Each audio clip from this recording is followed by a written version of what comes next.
A'udzubillahi minasyaitonirrajim. Bismillahirrahmanirrahim.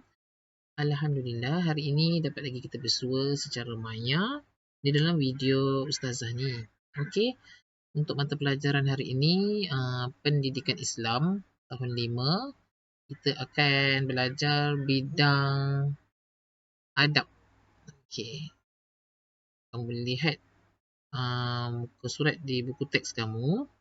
Unit 2, berjual beli dengan berhemah. Okey, jual beli surat 166. Okey, unit 2, berjual beli dengan berhemah.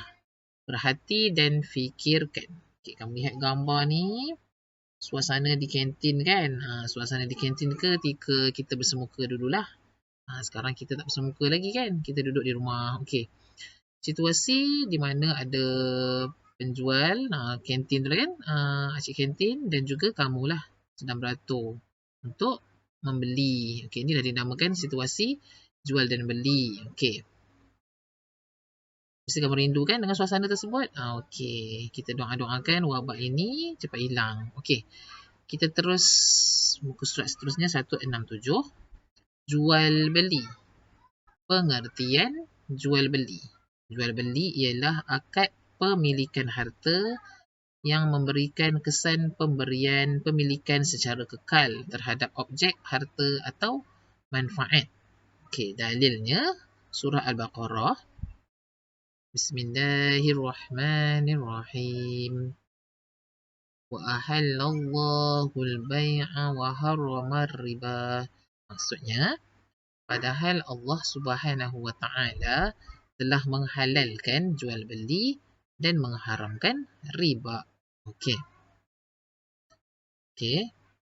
Seterusnya, hukumnya jual beli adalah harus selagi memenuhi syarat-syarat jual beli yang ditetapkan serta tidak melibatkan perkara-perkara yang diharamkan dalam Islam.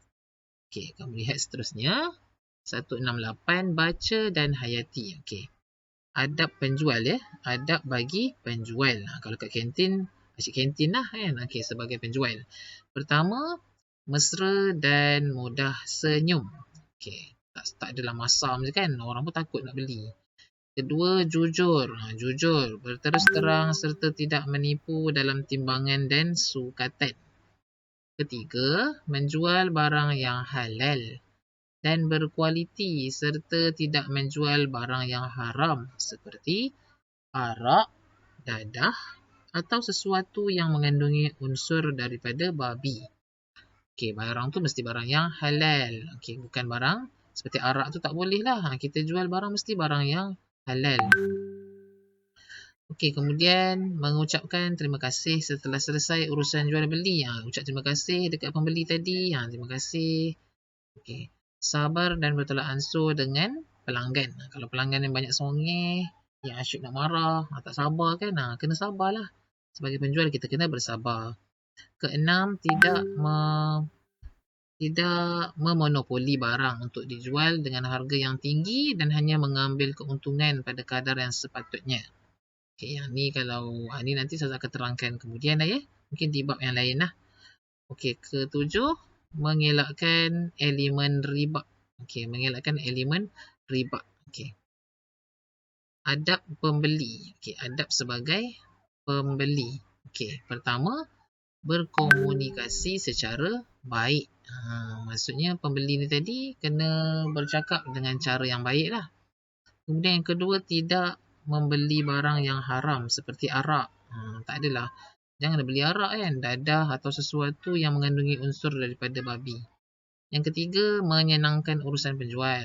Okey, sentiasa bertolak ansur dengan penjual tadi. Yang keempat, tenang dan tidak banyak kerenah. Jangan banyak songeh lah, kesian dekat penjual tu kan. Kelima, sabar menunggu giliran ketika membeli. Contoh macam tadilah, ketika di kantin contohnya kan. Keenam, berterima kasih setelah selesai urusan jual beli. Cakap terima kasih dekat penjual. Ketujuh, mengelakkan pembaziran. Tahulah banyak duit kan? Jadi elakkan membazir. Kelapan, bertimbang rasa terutama ketika kekurangan stok barangan. Contohnya nak beli barang tiba-tiba tak ada stok pula, habis. Jadi kita kena timbang rasa lah, jangan cepat marah. Kena betul langsung. Okey. Seterusnya, muka surat seterusnya 169 mencontohi Rasulullah SAW dalam berjual beli. Ikut contoh Rasul. Pertama, sifat Rasul bertolak ansur.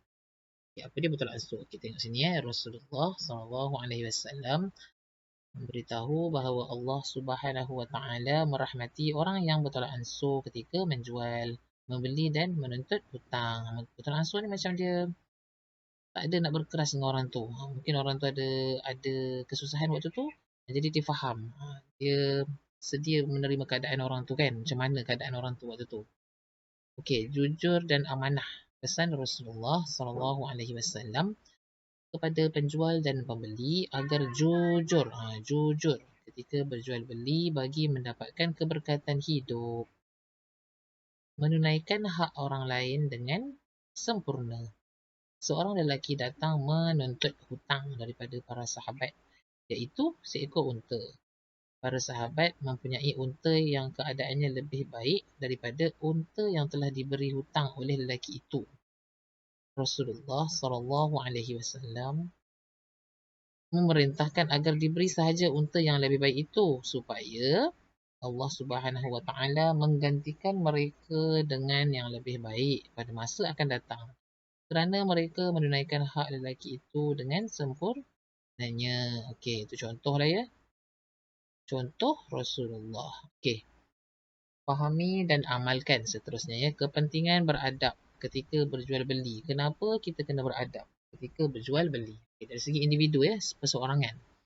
Seseorang itu akan mendapat pahala dan keredaan Allah Subhanahu Wa Taala. Pembeli dan penjual berpuas hati dan gembira. Masing-masing bekerjasama, masing-masing dapat berurus niaga dengan baik. Yang ketiga, keberkatan hidup terpelihara. Okey, dari segi masyarakat. Masyarakat ni melibatkan ramai orang lah. Orang di sekeliling kita.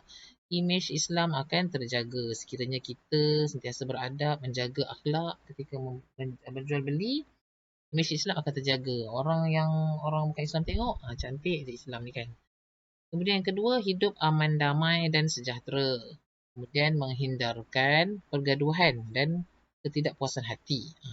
Maksudnya bila semua orang bekerjasama dengan baik, pergaduhan dan ketidakpuasan hati itu tidak akan ada. Okey. Kemudian dari segi negara negara akan sentiasa dalam keadaan harmoni, menjaga kestabilan ekonomi negara, memelihara imej negara pada pandangan negara luar, terutamanya bila pelancong ke datang kan, dia tengok Malaysia ni cantik je budi bahasanya. Okey, adab-adab ketika berjual beli. Okey, yang pertama, penjual. Okey, sabar dan mesra pelanggan. Ini contoh di kantin atau di kedai makan lah. Penjual ni tadi sabar dan mesra pelanggan. Mesra melayan pelanggan. Kedua, menyediakan makanan halal, bersih dan berkhasiat. Okay, manakala pembeli pula beratur dengan tertibnya dan sentiasa berhati-hati. Tidak mengambil masa yang lama memilih makanan dan minuman. Ini contoh di kantin. Okey, manakala contoh di pasar jualan. Penjual ni tadi jujur dan tidak menipu dalam timbangan. Contohnya timbangan tu kena betul-betul lah kan, tak boleh menipu. Kedua, tidak mengambil untung keterlaluan. Untung pun jangan terlampau tinggi sangat ambil untung. Okey, sebagai pembeli pula, memberikan laluan ketika selesai membeli dan kemudian mencari dan memilih barangan yang baik dan halal sahaja. Contoh kat pasar raya, kalau orang Islam mestilah beli makanan yang halal sebab di pasar raya ada yang bahagian yang tak halal kan. Okey, di kedai barangan harian, ni kedai runcit lah contohnya. Si penjual ni tadi tidak memonopoli barangan tertentu untuk mengambil keuntungan melampau. Memonopoli maksudnya dia barang tu tidak disimpan lah. Disimpan dulu contohnya. Contoh gula disimpan. Bila barang tu diperlukan, dia naikkan harga, dia ambil keuntungan yang melampau. Itu contoh lah kan. Tak boleh buat macam tu lah. Contoh barangan keperluan macam gula ke, minyak ke disimpan. Disimpan dulu, dia kata bila ada orang nak beli, dia kata tak ada. Tapi bila orang perlukan barang tu, dia letak dengan harga yang tinggi. Dia kau keuntungan yang melampau. Itu contoh lah. Kemudian yang kedua, mempamerkan barangan mengikut kategori beserta tanda harga untuk kemudahan pembeli. Yang mesti kena ada Pandai harga dah, senang orang